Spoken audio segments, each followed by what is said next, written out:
थर थर कापी पुर नर नारी, छोट कुमार कोट अति बारी। भृगुपति सुनी सुनी निर्भय बानी, रिस तनु जरई होए बलहानी। नगर के स्त्री पुरुष थर थर कांपते हैं, किंतु यह छोटा राजकुमार तो बड़ा खोटा है। लक्ष्मण जी की निर्भय वाणी सुन श्री परशुराम जी क्रोध से जलते हैं और उनकी शक्ति क्षीण होती जाती है। बोले राम ही देनी हो राम, बचो विचारे बंधु लघु तोरा। मन मलिन तन सुंदर कैसे, विश्व रस भरा कनक घट जैसे। तब श्री रामचंद्र जी की दुहाई देकर बोले, तुम्हारा भाई विचार करके ही इसे बचाता हूं, नहीं तो इसका मन बड़ा मलिन है और शरीर सुंदर है, जैसे सोने के घड़े में विष भरा होवे। सुनी लक्ष्मण विहसे बहुरी, नयन तरे रे रामी रामा, नयन तरे रे राम। गुरु समीप गवरे बहुरे, परिहरि वाणी वाम रामा, परिहरि वाणी वाम। यह सुनकर लक्ष्मण जी फिर मुस्कुराए। तब श्री रामचंद्र जी ने उन्हें आंख तरेर कर मना कर दिया। इससे वे अपनी व्यंगवाणी त्याग कर गुरु विश्वामित्र के पास चले गए। अति विनीत मृदु शीतल वाणी, बोले राम जोरी जुग पानी। सुनहु नाथ तुम सहज सुजाना, बालक वचन करिए नहीं काना। तब रामचंद्र जी ने हाथ जोड़कर अत्यंत नम्र और मीठी वाणी में कहा, हे नाथ सुनिए, आप स्वभावतः सुंदर ज्ञानी हैं, इससे बालक की बात पर ध्यान न दीजिए। बरई बालक एक स्वभाव, जनहीन संत विदुषी काऊ। तिन नहीं कछु काज विगारा, अपराधी मैं नाथ तुम्हारा। क्योंकि बरई और बालक का स्वभाव एक सा होता है, इनको संत महात्मा दोष नहीं देते। फिर इसने तो आपका कुछ काम नहीं बिगाड़ा है, हे नाथ आपका अपराधी तो मैं हूं। कृपा कोप वद बंधु गोसाई, मोह पर करे दास की नाई। कहिए वेग जेहि विधि रिस जाई, मुनि नायक सो करिए उपाय। हे गोस्वामी, आप अपनी कृपा कोप वध बंधन जो कुछ भी करना चाहते हो वह दास के समान मुझ पर ही कीजिए। कहिए आपका यह क्रोध कैसे जाएगा, मैं शीघ्र वही उपाय करूंगा। कह मुनि राम जाए रिस कैसे अजहु अनुज तब चितब अनैसे। एहि के कंठ कुठार नदी हीना तो मैं कहाँ कोप कर कीना। परशुराम जी ने कहा, हे राम, क्रोध कैसे जाएगा? अब भी तेरा भाई टेढ़ा होकर ही देखता है। यदि मैंने इसके गले पर फरसा नहीं चलाया तो क्रोध करके ही क्या किया। गर्भ स्रवहि अवनिपुर रवनी सुनि कुठार गति घोर। रामा सुनि कुठार गति घोर। परसु अछत देखो जियत बैरी भूप किशोर। रामा बैरी भूप किशोर। भला मेरे जिस कुठार की गति को सुनकर राजमहलों की रानियों के गर्भ गिर जाते हैं, उस परसे के रहते हुए मैं आज इस राजा के लड़के को जीता देख रहा हूं। बहीन हाथ दही रिस छाती बा कुठार कुंठित नृप गति। भयहु बाम विधि फिरहु सुभाऊ मोरे हृदय कृपा कस काहू। परंतु हाथ नहीं चलता। मालूम होता है कि मेरा यह परसा कुंठित हो गया है और यह भी जान पड़ता है कि विधाता उल्टा हो गया है, नहीं तो मेरे हृदय में कृपा कैसी। आज देव दुख दुसै सहावा सुनि सौमित्र विहसे सिर नावा। नाथ कृपा मूर्ति अनुकूला बोलत वचन झरत जनु फूला। आज ब्रह्मा ने तो मुझे बड़ा दुख सहाया। यह सुन लक्ष्मण ने हंसकर प्रणाम किया और बोले, हे स्वामी, आप तो दया की मूर्ति हैं। ऐसे बोलते हैं मानो फूल झड़ रहे हैं।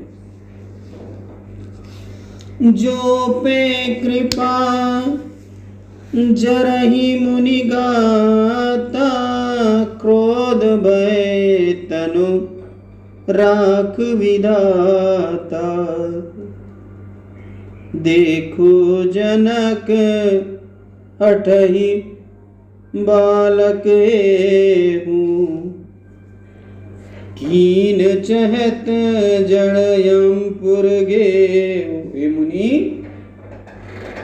यदि कृपा करते हुए भी आपका शरीर जलता है तो विधाता ही रक्षा करे। यह सुनकर परशुराम जी ने कहा, हे जनक, देखो यह बालक तो बड़ा ही हठी है और यह यमपुर में निवास करना चाहता है। वेगी करहु किने आखिन ओटा देखत छोट खोट नृप डोटा। विहस लक्षण का मुनि पाई मुँह दिए आँख कतौ कौनाई। इसको शीघ्र मेरी आंखों की ओर क्यों नहीं करते? यह देखने ही में छोटा है परंतु बड़ा खोटा है। इस पर लक्ष्मण जी ने कहा, आंख बंद कर लीजिए तो आपके सामने कहीं कोई नहीं है।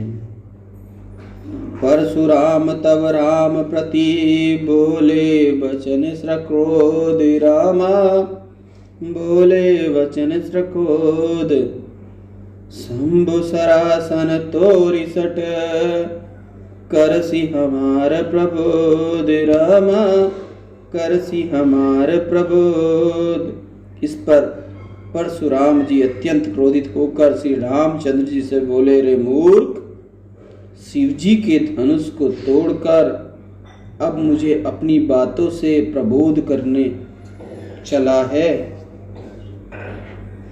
बंधु कहे कटु सनमत तोरे, तू छल विनय करसी कर जोरे। कर परितोष मोर श्रृंगामा, नाहित काण नाहित छाड़ू, कहाँ उबरामा। तेरा भाई तो कुछ कहता है, उसमें तेरी सहमति है, और तू हाथ जोड़कर छल पूर्वक विनय करता है। अतः मेरे संतोष के लिए तू मेरे साथ युद्ध कर, नहीं तो राम कहलाना छोड़ दे। छल तजी समरे करहु शिव द्रोही, बंधु सहित न तुम्हारहु तोही। भृगुपति बकही कुठार उठाए, मन मुस्काही राम सिर नाए। शिवद्रोही, छल छोड़कर तू युद्ध कर, नहीं तो तेरे भाई सहित तुझे मार डालूंगा। परशुराम जी परसा उठाकर बकते रहे और श्री रामचंद्र जी माथ अर्थात सिर नवाकर मन में मुस्कुराते रहे। गुनाहु लक्षण कर हम पर रोसु, कतहु सुधायूं ते बड़ दोसु। टेढ़ जाने संग का सब काहू, वक्र चंद्रमा ग्रसहि न राहु। फिर बोले, आप लक्ष्मण का क्रोध हम पर उतारते हैं। सीधेपन से कहीं कहीं बड़ा दोष हो जाता है, टेढ़े से आपको शंका रहती है। टेढ़े चंद्रमा को राहु भी नहीं ग्रसता। राम कहूँ रिस तजिए मुनीषा, कर कुठार ये यह सीसा। जेहि रिस जाए करई सोई स्वामी, मोहि जानी आपान अगुमानी। राम जी ने कहा, हे मुनीश्वर, क्रोध को त्याग दीजिए, मैं आपके आगे सिर झुकाता हूं। हे स्वामी, मुझे अपना अनुगामी जानकर वैसा ही कीजिए जैसे आपका क्रोध जाए। प्रभु सेवा की समर कस, तजहु विप्रवर रोष। रामा तजहु विप्रवर रोष, वेश विलोकी कहे सि कछु, बालक नहीं दोष। रामा बालक नहीं दोष। हे विप्र श्रेष्ठ, भला स्वामी और सेवक में लड़ाई कैसी? क्रोध त्याग दीजिए। फिर इस बालक का कुछ दोष भी नहीं है, इसने आपका वीर वेश देखकर ही कुछ कह दिया है। देखी कुठारी बाण धनुधारी, भैलर कही रिस वीर विचारी। नाम जान पे तुम ही ने चीहा, वंश स्वभाव उतरत ही दीना। आपको फरसा और धनुष बाणधारी देख और योद्धा विचार कर ही लड़के को क्रोध आ गया। आपका नाम तो जानता था पर पहचान न सका और वंश स्वभाव से इसने उत्तर दिया, जो तुम अवतरऊ मुनि की नाई, पद रज सिर शिशु धरत गोसाई। क्षमहु चोकन जानत केरी, चाहिए वे प्रौर कृपा घनेरी। हे स्वामी, यदि आप मुनि के समान आते तो यह आपके चरणों की रज को मस्तक पर लगाता। आप ब्राह्मण हैं, इस अनजाने की चूक को क्षमा कीजिए। हमें ही तुम ही सर्व वरिकस नाथा, कहूँ ते कहाँ चरण कह माता।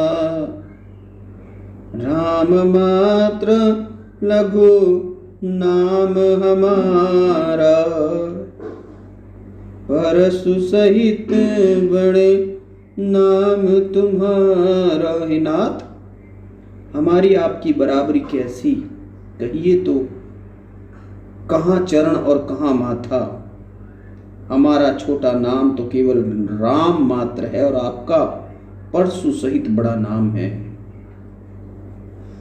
देव एक गुण धनुष हमारे, नव गुण परम पुनीत तुम्हारे। सब प्रकार हम तुम सनहारे, क्षमहु विप्र अपराध हमारे। ये देव, हमारे तो केवल एक धनुष का ही गुण है, आप में तो परम पवित्र 9 गुण हैं। हे ब्राह्मण देवता, हम तो सभी प्रकार से हार हैं, हमारे अपराध को क्षमा कीजिए। बार बार मुनि विप्रवर, कहा राम सन राम रामा, कहा राम सन राम। बोले भृगुपति सरुष हसी, तहु बंधु समभाम रामा, तहु बंधु समभाम। इस प्रकार जब श्री रामचंद्र जी ने बार बार विप्रवर परशुराम जी से कहा, तब भृगुपति अर्थात परशुराम जी क्रोध की हंसी लिए बोले, तू भी भाई के समान ही टेढ़ा है।